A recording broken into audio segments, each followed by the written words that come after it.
Yes, it is Saturday night, and I gotta tell you, there is no place that I would rather be than back here with you to share inspiring stories, good conversation. Don't go a place. You want to be a part of our community calendar.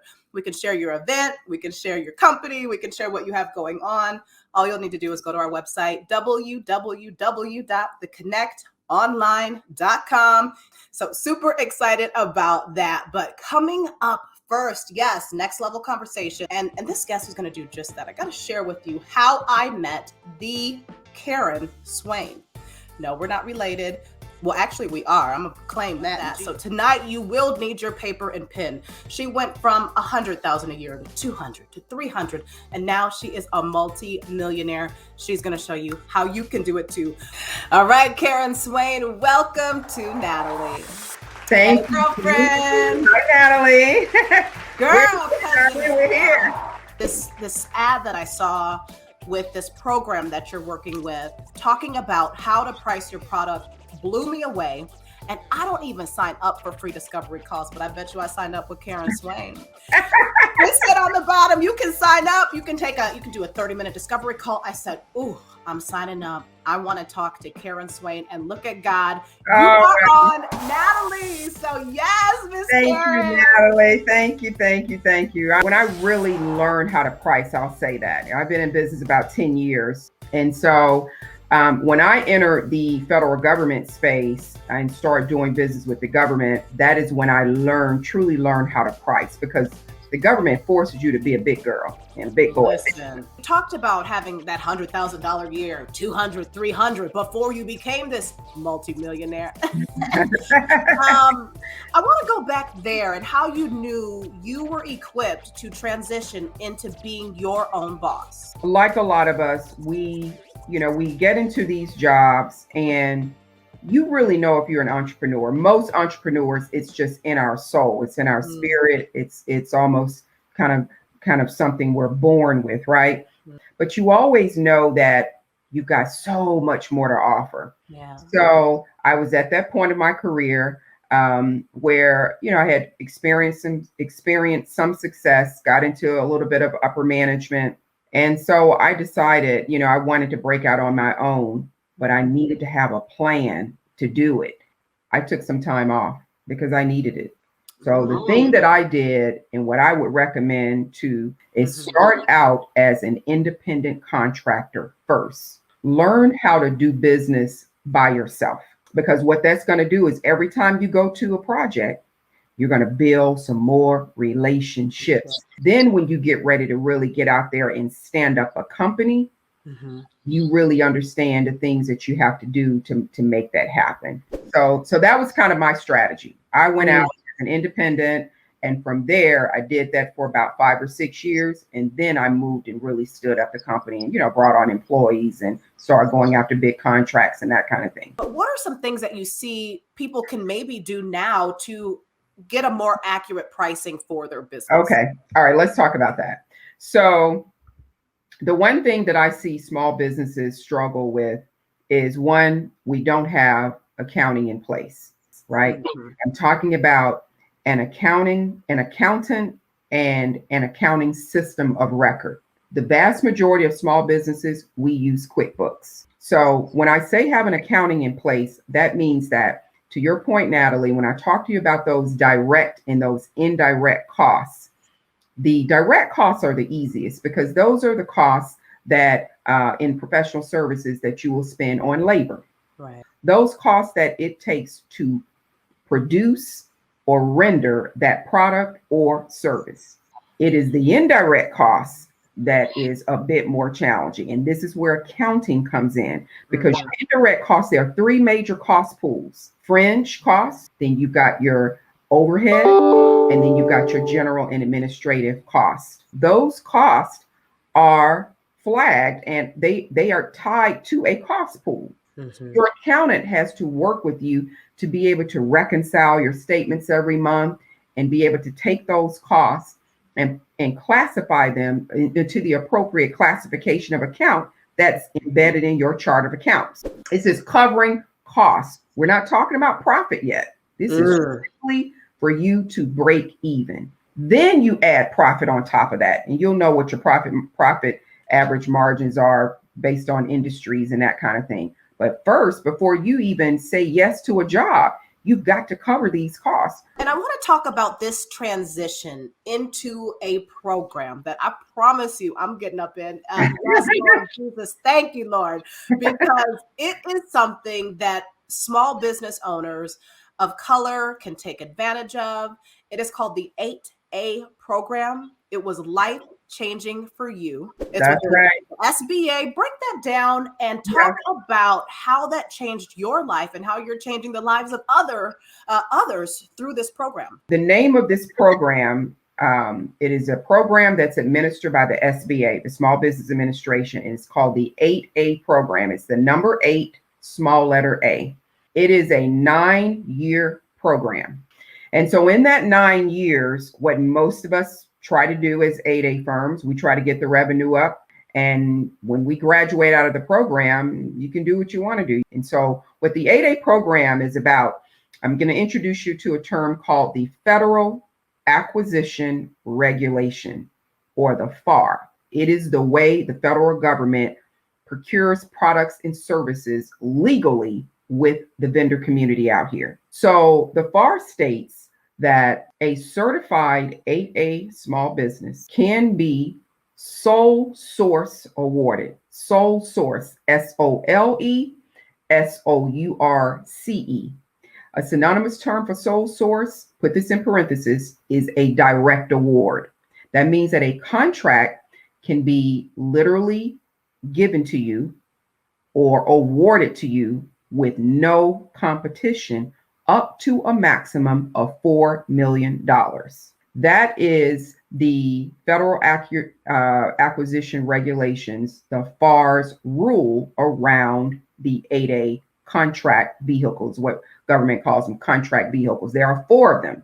You've got the woman-owned small business, the WOSB, the SDVOSB, which is your service disabled veteran-owned small business, and then you have what is called a hub zone, which is a historically underutilized business. You said if you want to make millions of dollars, you have to work with people that spend millions of dollars. Yes. Not just 1 million this year. You want to work with people that are spending millions of dollars regularly. All the time. It don't stop. Yes. What greater client to have than the federal government? Talk about why that is a client that women that look like us might need to strive for. And the reason for that is because the government is not only the largest employer, but they are the largest buyer. Okay. And so not only that, you also want to do business with a customer who is forced to do business with you. Yeah, see, that's the part right there, because you got to get rid of these funds. I will tell you that the SBA, they have a pretty high rejection rate. I would highly recommend that anyone that is trying to pursue their 8A, that you work with someone who submits these applications for a living. This is what they do. I'm not saying that you can't. Yeah, you can't fill out your own application. I'm not saying that, but just stay in your lane. Okay. There is no specific revenue. However, there is something called a fit. So they are going to look at things like, if you have 2 contracts right now, does any one of those contracts account for greater than 70% of your total revenue? They look at things like that. Reason being is because they don't want to see all of your eggs in one customer's basket. What happens if that customer decides that they don't want to do business with you anymore, and 80% of your revenue comes from that one customer? I think that it is best to ensure your greater success in the 8A program that you start out being a subcontractor. Let's talk about how long that takes. You know, these are large contracts up to $4 million. And I do want to highlight that that's per contract. So you might get 3, 4, 5 contracts in a year. That's not unforeseen. And that is why this is so amazing. That's right. That's per contract. That's all right. So with respect to understanding how to get through the process of getting 8A certified. We're talking about the strategy around subcontracting and why you really need to subcontract so that you can learn what you're doing. The other big reason, and the more important reason than those last couple that I talked about for subcontracting, is because you need to gain federal past performance. Where have you had federal contracts in the past that validate and verify to ensure that you know how to do business with us? You put yourself in the federal government's position, and each contract has a number of FAR clauses in it that you sign off on, and you have to know what you're signing up for. So it does make sense why the contracting officers, and that's the title of the position in the federal government of the individuals that award contracts. They call them contracting officers. Now, they do count state level contracts as past performance, local contracts at the city and county level of where your business reside. They count those as past performance too. But it has been my experience since I've been in the government space, they really tend to like to see federal past performance. So you mentioned starting a business for the business. Is this something that you'll need to do to be a contractor? Do you want to be a consultant? Do you need to change kind of the way it's set up? What are some steps on that side of things? So government buys everything. Okay. When I say everything, they buy everything, including hair products, wigs, weaves, toupees. They buy it all, right? So what I tell folks is that you get to decide what you want to sell to the federal government. Your job is to learn how to do business with the government. Karen Swain, people. My cousin, okay? Cousin Karen. Yes. And this is even funnier. My dad's name is John Swain. If you're in the Twin Cities, you already know. His daddy's name is John Swain.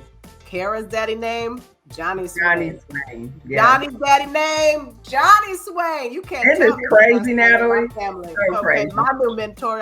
She ain't even charged me yet, but she about to. If I keep talking about she's my mentor, I would be. Anybody at home, put your hand up if you feel where I'm coming from. This was some next level conversation today, Next level. Karen. Natalie, let me close with this. This is new information. This has not passed the Senate floor yet. It has passed the House. Okay. The bill that's on the floor now or about to go to the Senate floor, the threshold for 8A sole source is being increased to 10 million per contract. And the annual percentage procurement spend currently is 5%. So 5% of the United States total budget is spent with 8A certified firms. They are now proposing to increase that to 11%.